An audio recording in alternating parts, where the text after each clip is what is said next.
지난 4월의 남북 정상회담은 정말 좋은 분위기 가운데 잘 끝났습니다.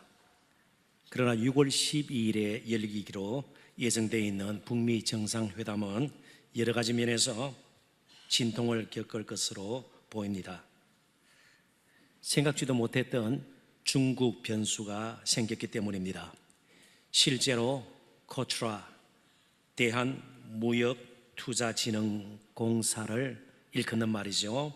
이 코트라의 자료에 따르면 2016년 현재 북한 경제의 중국 의존도, 그러니까 북한이 얼마나 경제적으로 중국을 의지하는가, 그걸 통계를 내었는데요, 92.5%나 되었습니다. 그러니까 중국 없이는 북한의 경제가 도저히 제대로 돌아갈 수가 없다는 것입니다. 정말 중국과 뗄 수 없는 관계, 특별히 경제적인 면에서 그런 관계를 맺고 살고 있다나, 그렇게 우리가 말할 수가 있을 것입니다. 또 우리가 개인적으로 볼 때도 누구와 어떤 관계를 맺느냐에 따라서 우리의 삶이 현저히 달라질 수가 있습니다. 저희들은 여러 주에 걸쳐서 예수님께서 이제 우리와 관계를 맺고 우리가 예수님과 또 바른 관계를 맺고 산다면 우리의 삶에 지금보다는 훨씬 다른 엄청난 변화들과 또 삶의 새로움이 있을 것이다 살펴보고 있습니다. 그래서 예수님은 자신을 양의 목자라 그렇게 표현을 하셨고, 또 양의 문이라고 스스로를 드러내셨습니다. 오늘 본문에는 자신을 선한 목자라 말씀하고 있습니다.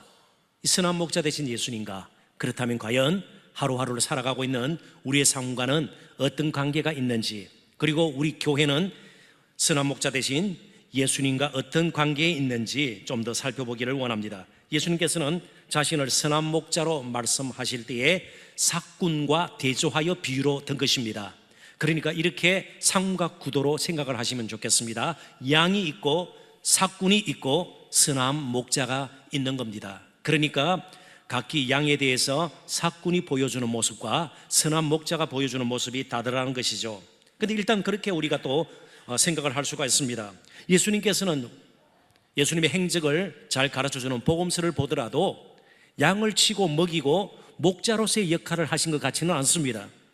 실제로 예수님의 직업은 목수였습니다.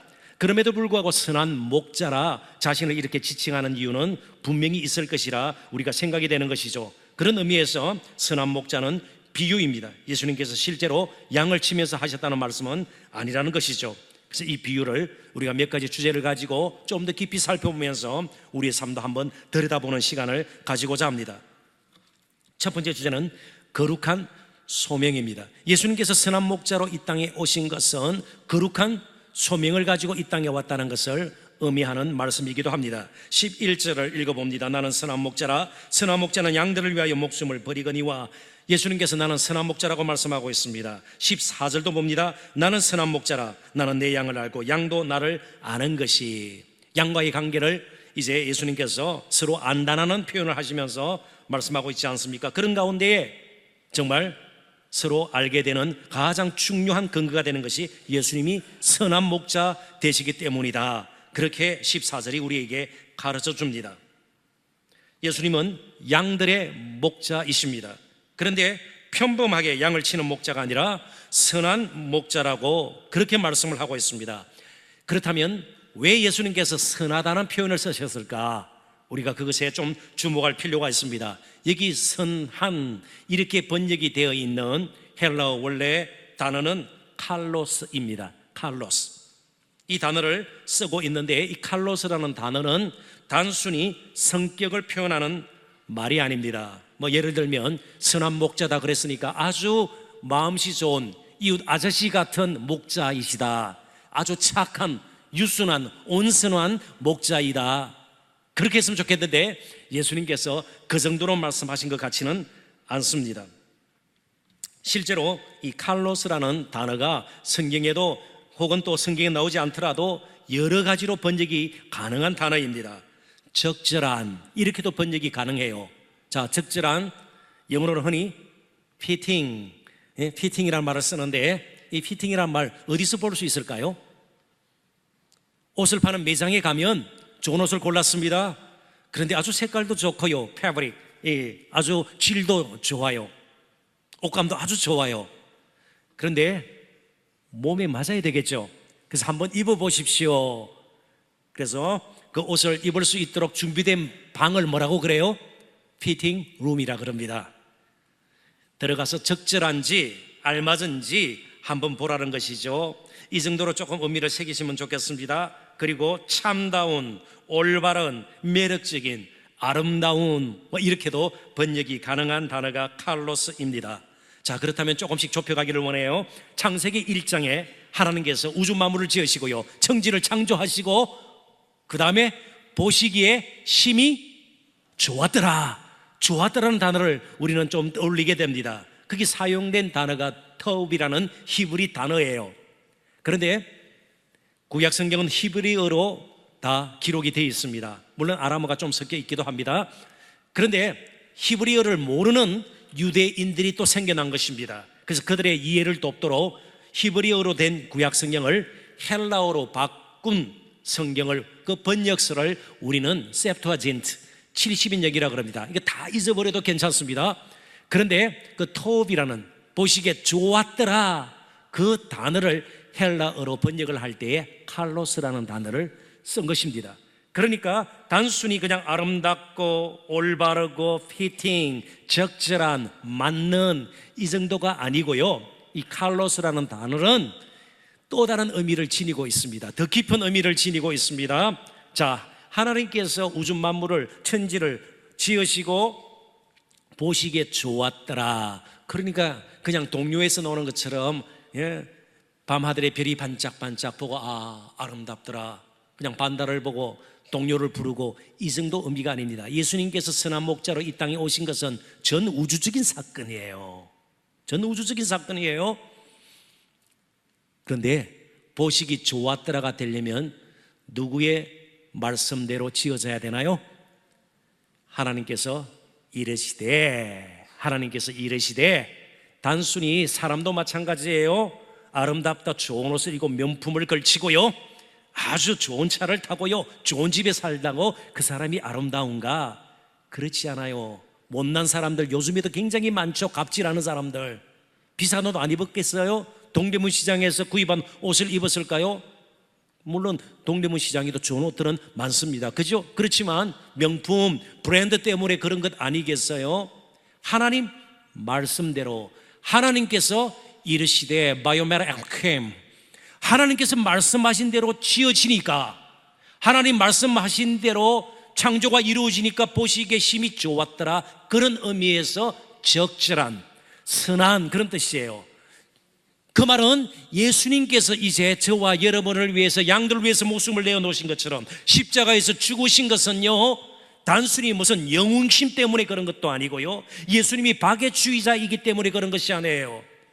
버려져 멸망당할 수밖에 없는 저와 여러분, 죄악투성이었던 저와 여러분, 도저히 그럴 만한 가치가 없는 저와 여러분에도 불구하고 불쌍히 계셔서 예수 그리스도가 하나님의 구원 계획을 따라 이 땅에 오셔서 십자가를 지신 것입니다. 그래서 양들을 위하여 목숨을 버리는 선한, 이 말은 하나님의 뜻대로 구원 계획을 성취하신 예수님의 구원 사역을 좀 더 확실하게 비유들어서 전하기 위해서 선한 목자라는 말씀을 사용한 것입니다. 그러니까 선한, 이 말은요, 순종의 열매라는 사실을 우리는 꼭 기억할 필요가 있습니다. 그래서 그 은혜를, 그 사랑을 잊고 살면 이제 우리는 적절한 예수님의 그 아름다운, 그래서 십자가는 처참하지만 우리에게는 아름다운 것이에요. 이 세상에서 가장 고귀한 것이 되는 것입니다. 참되고 올바르고 매력적인 사람이 되는 겁니다. 그 십자가의 사랑과 은혜를 입으면요. 그래서 예수님께서 자신의 목숨을 양들을 위하여 내어놓으신 것은 하나님의 뜻이 무엇인가를 늘 잊지 않고 살았기 때문에 그렇습니다. 그래서 15절 보시죠. 아버지께서 나를 아시고 내가 아버지를 아는 것 같으니 나는 양을 위하여 목숨을 버리노라. 하나님도 예수님을 아셨지만 예수님도 하나님을 아셨습니다. 서로 인격적인 관계를 맺고 사셨다는 겁니다. 여기 안다라는 말, 기노스코, 혹은 히브리어로 야다라는 말은 그냥 지식적으로 안다, 그 이름 정도 아는 거, 조금 나가서 생년월일 정도 아는 것이 아니에요. 서로를 향해서 영향을 미치는 관계를 성경에서는 진정한 관계라고 말씀하고 있어요. 예수님의 모든 삶의 순간순간이 하나님의 영향을 받았고요, 예수님의 그런 아름다운 삶이 또 하나님의 구원 계획에 영향을 미치는 것이에요. 그래서 다 이루었다, 완전히 이루었다, 예수님께서 마지막 십자가에서 그렇게 말씀을 남기셨습니다. 자, 그렇다면 우리가 무엇을 하든 어디에서 살든 또 나이가 어떻게 되었든 우리는 순간순간 하나님의 뜻을 묻고 또 하나님의 그 뜻을 분별해서 하나님 뜻 따르는데 우리의 삶을 초점을 맞추어야 합니다. 이 초점이 잘못되어 있으면 그때부터 무질서가 생기는 것입니다. 그래서 최초의 창조의 그 질서를 헬라어로는 코스모스라 그래요. 질서라는 뜻이에요. 조화란, 하모니라는 뜻이에요. 이 우주를 코스모스라 그럽니다. 코스모스라 그래요, 꽃 이름요. 그런데 그것이 올바른 자리에 서지 아니하고 질서가 허물어진 상태를 카오스라고 그래요. 기억나십니다? 케오스라 그래요, 헬라어로. 요즘 카오스 그런 말 많이 쓰잖아요. 너무너무 이 사이가 무질서하고 어지럽다, 정말 카오스다, 그런 말이 바로 거기서 나온 것입니다. 그렇기 때문에 우리의 삶에 정말 하나님의 뜻이 중심이 되고 터가 되어서 우리가 무엇을 하든, 공부이든 사업이든 결혼생활이든 아이를 키우는 일이든 그런 부분에서 자꾸만 어거지게 되면 갈등이 생기는 겁니다. 이제 가정에 무질서가 생기는 겁니다. 혼돈이 생기는 것이에요. 뭘 해도 기쁨을 잊게 되고 평강이 없어지게 되는 겁니다. 그리고 계속해서 삶의 흐트러짐이, 그래서 결국 삶이 무너지는 아픔을 겪게 되는 겁니다. 조금 더 전문적인 용어를 제가 여러분들에게 하나 소개를 하겠습니다. 귀한 불능점, the point of no return. 도저히 다시 돌아갈 수 없는 어떤 지점, 그런 뜻이죠. 풀이를 하겠습니다. 그 뜻을요. 운항 중인 항공기, 비행기가 남은 연료로는 더 이상 출발점으로 되돌아갈 수 없는 지점을 일컬어서 사용하는 용어입니다. 그래서 귀한 불능점에 이르게 되면 출발했던 장소, 먹을 것도 많고요, 멋진 음악도 있고요, 정말 쾌락을 누릴 수 있는 그런 장소임에도 불구하고 귀한 불능점을 지나게 되면 더 이상 돌아갈 수 없게 됩니다. 돌아가려다가 추락하게 되겠죠. 그래서 귀한 불능점을 지난 비행기는 두 가지 중에 한 가지밖에 할 수 없습니다. 첫째는요, 목적지를 향해서 끝까지 나가는 겁니다. 혹은 비상사태가 생겼을 때는요, 착륙 가능한 지점으로 갈 수밖에 없는 형편입니다. 이제 하나님의 뜻을 따라서 부름을 받고 시작된 우리 믿음의 인생 여정도 마찬가지입니다. 옛날로 돌아갈 수 없어요. 애굽을 떠난 이스라엘 백성들이 가나안을 향해서 나가야지, 날마다 애굽을 돌아보고 동경하고 미련을 버리지 못하면 그들의 여정은요 그렇게 아름다울 수가 없는 겁니다. 원망 불평으로 찌들 수밖에 없고, 그런 마음으로 가나안 땅에 들어갔을 때 금방 우상 숭배에 빠지고 말지 않았습니까?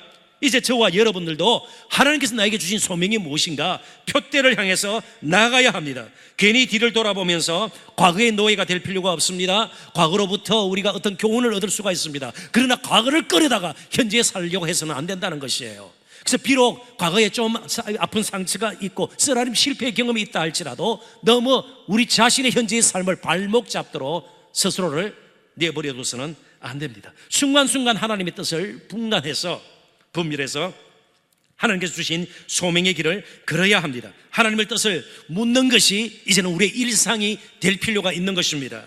그런데 세상은요, 하나님 뜻하고 관계가 없어요. 당장의 유익과 나의 행복, 또 쾌락, 또 안락함, 그걸 즐길 수 있으면, 누릴 수 있으면 그것이 나에게 복이라고 생각을 하고 그것이 성공적인 삶이라 생각을 합니다. 그래서 내 뜻을 이루기 위해서 많은 사람들이 수단과 방법을 가리지 않고 열심으로 뛰고 있습니다.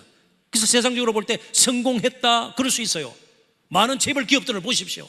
그러나 그 배후에는요, 숱한 노동자들의 아픔과 눈물들이 있지 않았어요. 그게 터지니까 그죠? 가면을 쓰고 와서 물러가라 그러고 그런 거 아니겠어요? 참고 있었을 따름이에요.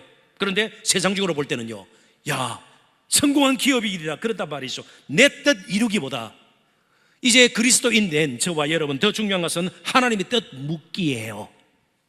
하루하루 하나님의 뜻을 묻는 것이 내 뜻을 이루는 것보다 더 필요해요. 그러지 않을 때는요, 우리의 삶은 전혀 칼로스적인 것이 없어요. 선한 것이 없어요. 아름다운 것이 없어요. 적절치 못해요.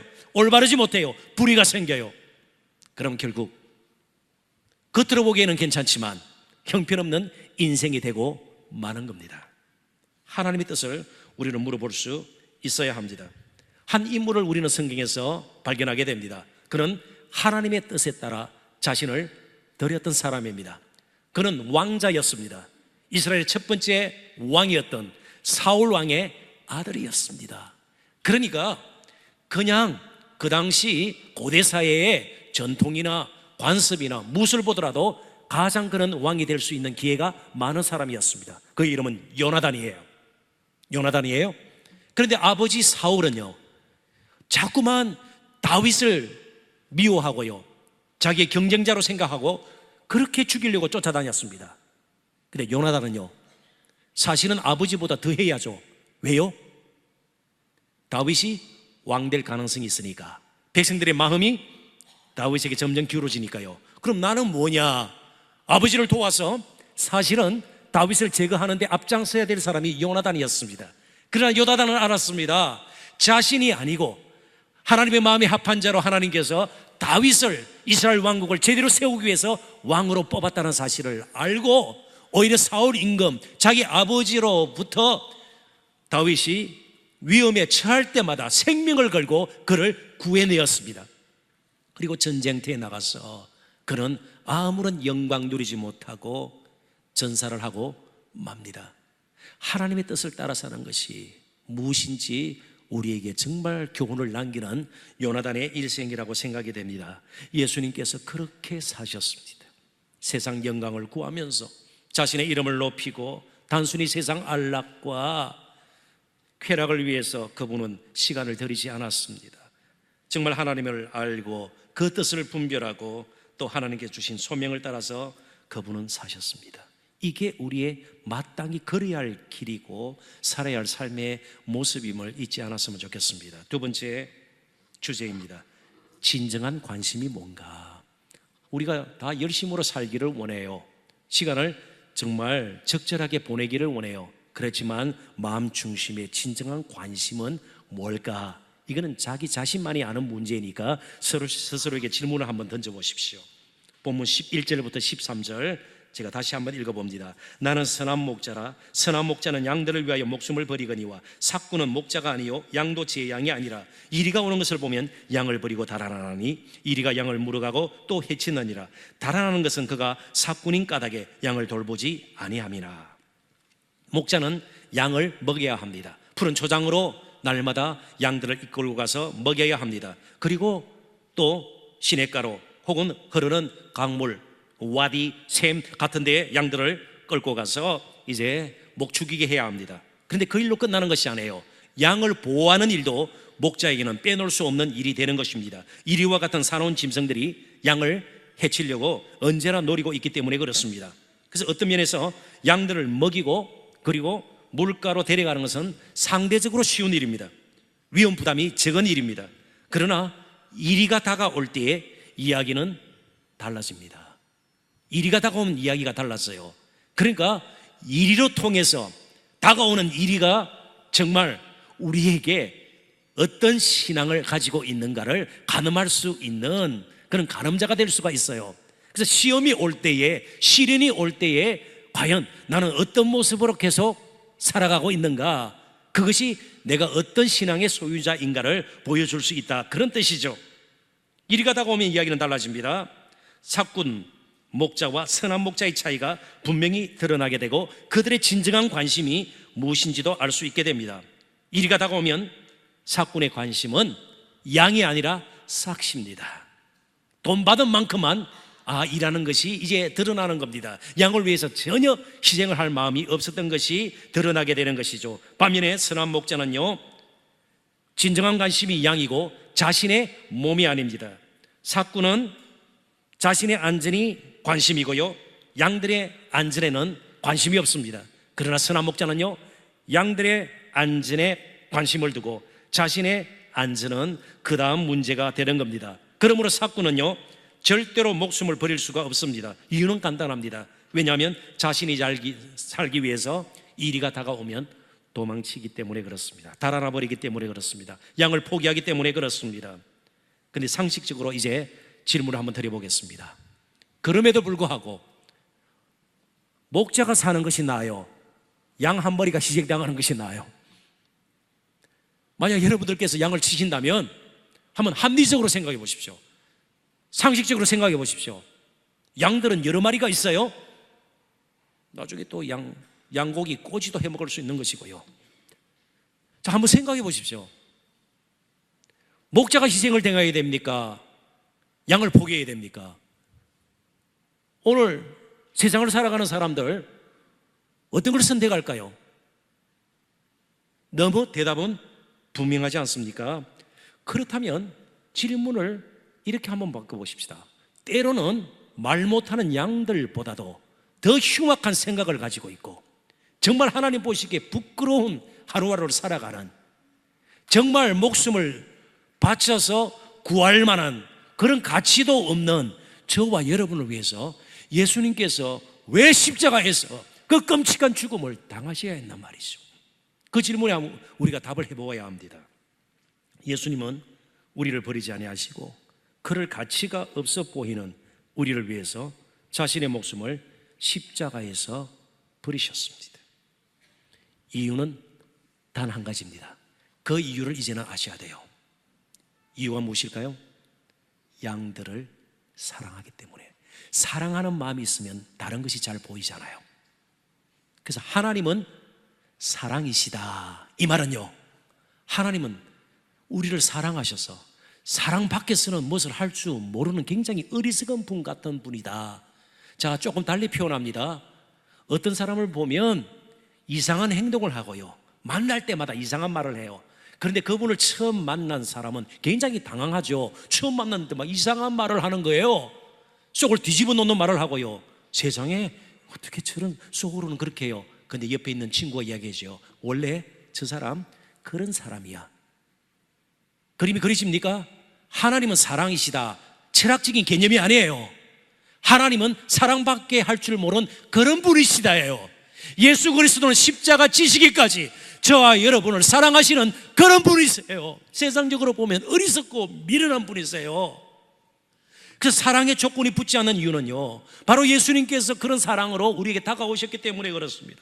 그래서 미국의 폴 밀러 목사님은 한 문장으로 사랑을 너무나도 엄청나게 그려놓고 있습니다. 화면 한번 보시죠. 같이 한번 읽어볼까요? 사랑은 효율성이 아닙니다. 다시 한번 따라해 봅니다. 사랑은 효율성이 아닙니다. 기업은요, 적게 투자하고 많은 이윤을 남기면 성공적인 기업이에요. 사랑은 그럴 수가 없어요. 사랑은 효율성이 아닙니다. 생산성을 따져서는 안 돼요. 여러 가지 조건이 붙어서는 안 돼요. 사랑은 그냥 사랑해버리는 겁니다. 이제 저와 여러분이 사랑으로 그런 사람이 되어버려야 되는 겁니다. 교회도 마찬가지입니다. 예산을 이렇게 쓸 때에 얼마 생산성, 효율성 이러면은 교회는 교회 본질을 잃어버리고 마는 것이에요. 그리스도의 가정에서 자꾸만 다른 식으로 아이들을 키우고요, 뭔가 일을 하더라도 효율성을 따지고 부부 사이에 조건이 붙고 이러면 벌써 사랑은 금이 간 것입니다. 사랑의 본질을 잃고 있는 겁니다. 그 사랑은 이미 변질이 된 것입니다. 사랑은 효율성이 아닙니다. 그런데 오늘 많은 그리스도인들이, 많은 교회들이, 심지어 많은 목회자들이 목자의 심정과 정신을 잃어버리고 효율성을 지나치게 따지는 사꾼 공동체로 되어가고 있지는 않은가 두려운 마음이 있는 것이에요. 사랑은 조건이 붙으면 안 됩니다. 그러면 예수님께서 십자가 지신 이유를 우리는 도저히 설명할 수가 없습니다. 그냥 사랑해서 은혜로 값없이 우리를 위해서 십자가를 지신 것입니다. 그래서 이제 좀 더 구체적으로 이런 사랑을 우리가 알고 정말 예수님의 사랑, 그 복음의 사랑을 이제 우리가 경험했다면 어떻게 해야 될까? 그래서 제가 책 한 권을 소개합니다. 독일에서 철학과 신학을 공부한 김용규 교수가 책을 한 권 썼습니다. 신이라는 책이에요. 신, God라는 책입니다. 신. 이 책에서 오늘 교회가 겪고 있는 아주 무서운 병 가운데 하나를 자폐적 은혜라는 말로 표현했습니다. 자폐적 은혜, 이게 뭘까요? 자폐증이 무엇입니까? 여러분 잘 아실 것이에요. 다른 사람과 상호 관계가 형성되지 않고 늘 관계를 끊고 관계를 맺는데 굉장히 어려움이 있고요, 정서적 유대감도 일어나지 않아요. 공감이 되어지지가 않아요. 그런 아동기 증후군을 일컬어서 자폐증이라 그럽니다. 늘 외톨이가 되는 것이죠. 그냥 닫혀버리는 그런 삶을 살게 되는 것이죠. 일종의 발달 장애라 볼 수가 있습니다. 마찬가지로 자폐적 은혜는 교회 내에서는 은혜 받았다, 막 울부짖고 기도도 많이 하고요, 성경도 몇 독 했고요, 내가 오랫동안 이전부터 교회를 섬겼고요, 이런 일 했고 저런 사역 했고요. 그런데 교회 안에 닫혀 있어요. 교회 안에 닫혀 있어요. 이 자폐적 은혜예요. 은혜가 흘러나가지 않아요. 교회는 웅덩이처럼 은혜를 모으는 곳이 아니에요. 흘려보내는 정말 채널과 같은, 수로와 같은 것이 되어야 돼요. 통로가 되어야 되는 것이에요. 그래서 교회를 세운 것이에요. 하나님께서 우리를 통해서 하나님의 은혜가 구체적으로 흘러나가도록, 뭔가 보이도록 은혜가 흘러나가도록, 그래서 구제하고 우리들이 장악하고 다음 세대를 세우고 그리고 세상을 향해서 전도하고 선교하는 것 아니겠어요? 효율성을 따져서 막 우리 교회를 어떻게든 더 잘 세우고 말이죠, 뭐 건물 짓고 또 뭐 우리들이 하는 사역을 대단히 중요하게 여기면서 우리끼리 박수치고 우리끼리 노래하고 우리끼리 찬양에 쓰고, 찬양에 써야 돼요. 그것으로 끝나서는 안 된다는 겁니다. 그러면 점점 기독교가 종교화 되어버리는 겁니다. 종교화. 절에 가듯이 와가지고 노래하고 일어섰다 앉았다 그렇게 하고요, 그리고 말씀 듣고요, 좋은 말씀이다, 그리고 돌아가서는요 계속해서 은혜가 메마른 가운데 살아버리면 안 되겠다는 것이죠. 이 폐쇄적 영성, 자폐적 은혜가 오늘 얼마나 우리를 힘들게 하는지 몰라요. 그러나 실제적으로 많은 교회들이 생존하기에도 벅찬 그런 영적 생태계를 우리는 무시할 수는 없습니다. 그럼에도 불구하고 크든 적든 교회는 교회여야 합니다. 아무리 어렵고 힘들더라도 성도는 성도여야 합니다. 그리스도인은 그리스도인이어야 해요. 어떤 시대에 어떤 상황 가운데서도 그것이 기독교의 본질이기 때문에 그렇습니다. 십자가의 낮아짐이 기독교의 본질입니다. 정말 말씀이신 하나님의 아들 예수 그리스도가 육신을 입고 이 땅에 온 성육신 사건, 그것이 기독교의 본질을 우리에게 가르쳐 줍니다. 그래서 스스로 높아지려고 해서는 안 돼요. 스스로 힘을 키우려고 해서도 안 됩니다. 공부하지 말라는 뜻이 아니에요. 최선을 다해서 공부해야 되고요, 사업을 잘 일구어야 합니다. 그러나 선한 목자 대신 예수 그리스도를 떠나서 스스로 무엇을 하려고 하는 것은 결국 우리 스스로를 망치는 길임을 우리는 기억해야 합니다. 만약 교회가 지나치게 힘과 돈을 얻게 되면 오히려 복음의 능력과 거룩한 비전은 잃게 될 것입니다.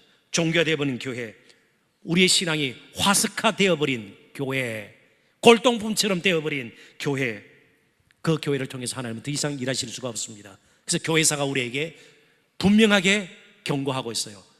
그런 교회 표대를 옮긴다. 정말 한국교회 표대가 옮겨질까 정말 두려울 때가 한두 벌이 아닙니다. 신앙생활 오래 한 것 하나님 앞에서는 자랑해서는 안 돼요. 다른 사람보다 내가 더 많이 수고하고 헌금 많이 했다, 절대로 우리의 공로가 되어서는 안 돼요. 다 합쳐도 정말 쓸모없는 저와 여러분을 위해서 십자가이신 예수님의 은혜의 비하고는 아무런 공로가 될 수가 없는 겁니다. 우리의 진정한 관심이 뭔가 늘 고민해 볼 필요가 있습니다. 정말 하나님의 뜻을 붙들고 잃어버린 영혼들을 향한 아픈 마음이 내게 있는가? 그래서 마지막 결론적인 주제입니다. 순수한 희생. 순수한 희생. 이게 어느 때보다도 우리에게 필요합니다. 예수님들은 양들을 사랑하셨습니다. 그래서 자기 목숨을 양들을 위하여 내어 놓으셨습니다. 오늘 본문을 포함해서 18절까지 목숨을 버린다는 말이 4번 사용되고 있습니다. 예수님은 계속해서 목숨을 버린다고 말씀하고 있습니다. 그런 이유가 있습니다. 유대인들이 즐겨보았던 미시나라는 책이 있습니다. 이것은 기록된 율법이 아니라 구전으로 내려오는 율법, 귀로서 듣고 입으로 또 전달해서 구전으로 내려온 율법을 모아서 만든 책을 미시나라고 그럽니다. 이 미시나에 보면 일이 한 마리가 오면 목자가 책임을 져야 합니다. 싸우든지 쫓아내든지 그렇게 해야 됩니다. 그러나 두 마리가 오면 목자가 책임을 지지 않아도 된다고 해석을 합니다. 그러나 예수님은 일의 수에 관심이 없었습니다. 양들에게만 관심이 있었습니다. 양들을 포기할 수가 없었습니다. 양들을 지키기를 원하셨습니다. 그것이 사랑입니다. 사랑은 자기의 유익을 구하지 않습니다. 그래서 이런 예수님을 만난 뒤 한 똑똑하고 잘 나가던 젊은이가 인생의 길을 바꾸었습니다. 그리고 평생 그는 목회자의, 선교자의 길, 사도의 길을 걸었습니다. 그리고 한 번은 데살로니가 교회에 있는 성도들에게 자신의 마음을 이렇게 표현했습니다. 그 구절을 한번 같이 읽어봤으면 좋겠습니다. 데살로니가전서 2장 8절, 오늘 말씀의 결론으로 삼고자 합니다. 같이 한번 읽어보십시다. 우리가 이같이 너희를 사모하여 하나님의 복음뿐 아니라 우리의 목숨까지도 너희에게 주기를 기뻐함은 너희가 우리의 사랑하는 자 됨이라. 아멘. 여러분, 이제는 사랑의 힘을 믿으십시오. 사랑의 힘을 확신하십시오. 예수 그리스도의 십자가의 그 피 묻은 사랑의 능력을, 그 권능을 여러분 믿으셔야 합니다. 그래서 그냥 일회성의 표로 그치지 말고요, 이제 제 뒤에는 현수막이 걸려 있습니다. Happy Together 밑에 작은 글씨로 뭘로 적혀 있습니까? 사랑하면 됩니다. 여러분 믿으셔야 돼요. 사랑하면 가정이 회복이 될 수 있어요. 서로를 사랑하면 교회가 회복이 되고 진정한 건강한 부흥을 이룰 수가 있습니다. 사랑이 회복되면 이 사회가 다시 정말 공의로운 사회로 다시 세워질 수 있습니다. 오늘 가장 문제가 은혜가 메말라버리고 사랑이 메말라버린 것입니다. 선한 목자 대신 예수님의 영으로 다시 한번 저와 여러분이 감동되고 회복되기를 원합니다. 지금도 목자 없이 버려져 유리하는 사람들을 불쌍히 여기시는 그 예수님, 선한 목자 대신 그 목자의 심정으로, 목자의 정신으로 남은 해피투게더를 아름답게 감당해내시는 저와 여러분 되시기를 주님의 이름으로 축원합니다. 기도하겠습니다.